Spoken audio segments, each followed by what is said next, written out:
तो मैं आपको समझा रहा था विद्युत वियोजन।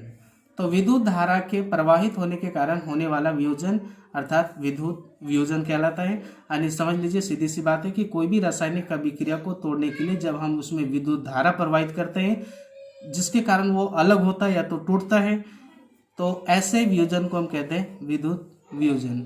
चलिए उदाहरण देख लीजिए। जल H2O, आपको यदि सिद्ध करना हो कि जल में दो तत्व हैं, आप सिद्ध कीजिए। कैसे करेंगे? तो आप आसानी से कर सकते हैं। करना क्या होगा आपको, H2O को विद्युत धारा प्रवाहित करने पर, H2O को विद्युत धारा प्रवाहित करने पर आप देखेंगे कि वो दो भागों में टूट जाएगा, H2 और O2 में। हालांकि जल को अलग करना, हाइड्रोजन और ऑक्सीजन अलग करने की एक लंबी प्रक्रिया है, वो मैं आपको यहाँ नहीं बता रहा हूँ। सिर्फ आप ध्यान रखिए कि जल को यदि हम विद्युत धारा प्रवाहित करेंगे तो वो हाइड्रोजन और ऑक्सीजन में बदल जाएगा अर्थात अलग हो जाएगा। तो यहाँ पर जो अलग हो रहा है, जो वियोजन हो रहा है, वो किसके कारण?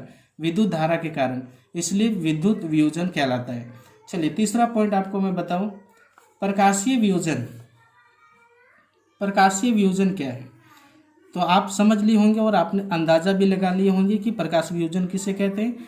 तो आप आसानी से इसको बता सकते हैं कि सूर्य के प्रकाश की उपस्थिति में होने वाला वियोजन अर्थात प्रकाशीय वियोजन। यानी कोई भी रासायनिक अभिक्रिया को रिप्रेजेंट करते समय उसको अलग करने के लिए जब सूर्य प्रकाश की आवश्यकता हो तो वह कहलाता है प्रकाशीय वियोजन। जैसे देखिए AgCl, इसको पढ़ेंगे हम लोग silver chloride, AgCl silver chloride, ठीक है। सूर्य के प्रकाश की उपस्थिति में जब रखेंगे तो ये अलग हो जाएगा Ag और Cl, यानी Ag सिल्वर और क्लोरीन, ये दोनों अलग अलग हो जाएगा। तो अलग यहाँ कौन कर रहा है? तो सूर्य का प्रकाश है ना। तो इसलिए यह प्रकाशीय वियोजन कहलाएगा, क्योंकि यहाँ पर रिएक्शन जो अलग हो रहा है, जो यहाँ रिप्रेजेंट हो रहा है, वो किसके बदौलत हो रहा है? तो सूर्य के प्रकाश के बदौलत हो रहा है। सूर्य के प्रकाश के कारण ही सिल्वर क्लोराइड दो भागों में बढ़ रहा है, Ag और Cl, ठीक है। चलिए नोट यहाँ पर ध्यान दें कि इस अभिक्रिया का उपयोग श्याम श्वेत फोटोग्राफी में भी किया जाता है, ठीक है। यानी श्याम श्वेत फोटोग्राफी मतलब क्या हुआ? तो ब्लैक एंड व्हाइट, जिसको हम कहते हैं black and white, black and white photo बनाने के लिए इस अभिक्रिया का उपयोग किया जाता है, ठीक है। इसलिए मैंने यहाँ लिख दिया हूँ श्याम श्वेत फोटोग्राफी, यानी ब्लैक एंड व्हाइट फोटोग्राफी बनाने के लिए आपका प्रकाशीय वियोजन अभिक्रिया का उपयोग किया जाता है। चलिए इसके बाद रासायनिक अभिक्रिया का हमारा अगला प्रकार है विस्थापन अभिक्रिया। देखिए विस्थापन अभिक्रिया क्या है?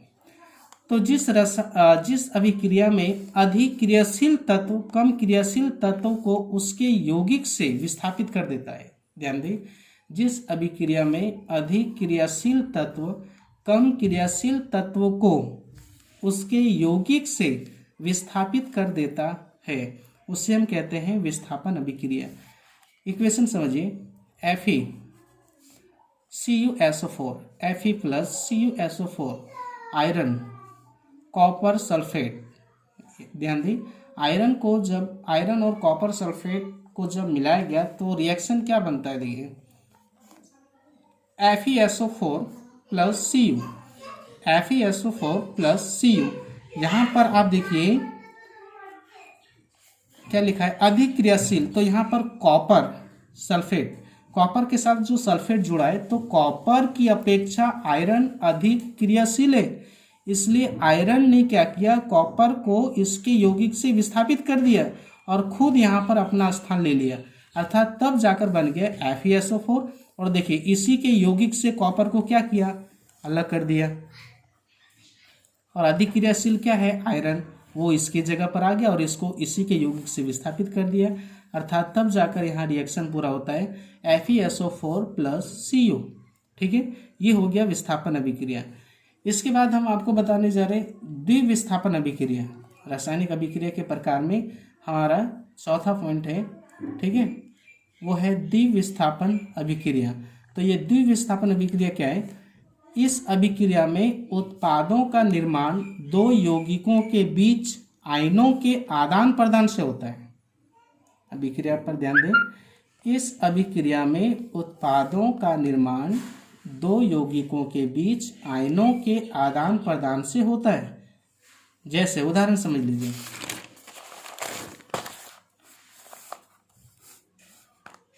NaSO4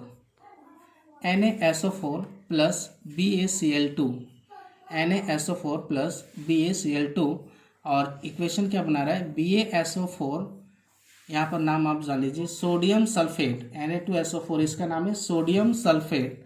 आप चाहे तो इसके नीचे आप लिख दीजिएगा हिंदी में ताकि आपको याद रहे नाम, सोडियम सल्फेट और बेरियम क्लोराइड BaCl2 अर्थात बेरियम क्लोराइड, इन दोनों के बीच रिएक्शन हो रहा है। तो रिएक्शन के दौरान जो उत्पाद बन रहा है वो है barium sulphate plus NaCl, sodium chloride. ठीक है, तो यहाँ पर देख रहे हैं आयनों के आदान प्रदान हो रहा है।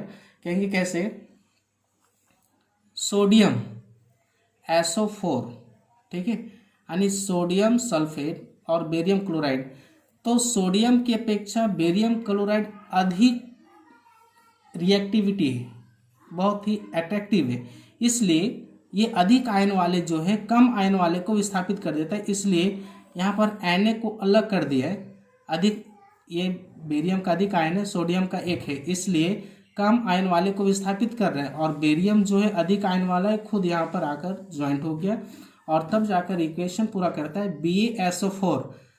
अब सोडियम क्या है, क्लोरीन की अपेक्षा आयनित है, धन आयन है, और क्लोरीन ऋण आयन, इसलिए सोडियम यहाँ पर आ जाएगा और बेरियम यहाँ पर आ जाएगा। तो रिएक्शन यहाँ पर पूरा हो जाएगा, ये Na यहाँ आ जाएगा तो NaCl हो गया, और B यदि यहाँ पर आ जाएगा तो BaSO4, ये इक्वेशन पूरा हो रहा है, और दूसरा हो रहा है NaCl। तो यहाँ पर आपने देखा कि अधिक आयन वाला बेरियम कम आयन वाले सोडियम को क्या कर दिया, विस्थापित। ठीक है, तो सोडियम को जब विस्थापित किया तो बेरियम यहाँ आ गया, तो BaSO4 यहाँ बना रहा है उत्पाद में, और दूसरा सोडियम क्लोरीन की अपेक्षा अधिक आयन वाला है, तो सोडियम यहाँ पर आकर जुड़ गया, तब जाकर बन गया NaCl। ठीक है, इसके बाद ध्यान दें कि बेरियम सल्फेट के सफ़ेद अविलय अवक्षेप का निर्माण होता है। इसके बाद यहाँ पर जो रिएक्शन होगा, यहाँ पर एक अवक्षेप का निर्माण होगा। ठीक है, यहाँ पर मैंने लिखा नहीं लेकिन लिख दे रहा हूँ, ये कोई मतलब भी नहीं है, ज़रूरी भी नहीं है लिखना, नोट यहाँ पर मैंने आपको डाल दिया कि बेरियम सल्फेट के सफ़ेद अविलय अवक्षेप का निर्माण होगा। अविलय का मतलब होता है जो उसमें विलय नहीं होगा, पानी में नहीं घुलेगा, उसको हम कहते हैं अविलय। ठीक है, चलिए आज तक के लिए मैं इतना ही रखता हूँ, फिर अगला टॉपिक आपको अगले दिन मैं आपको अगले लेक्चर में ज़रूर बताऊँगा।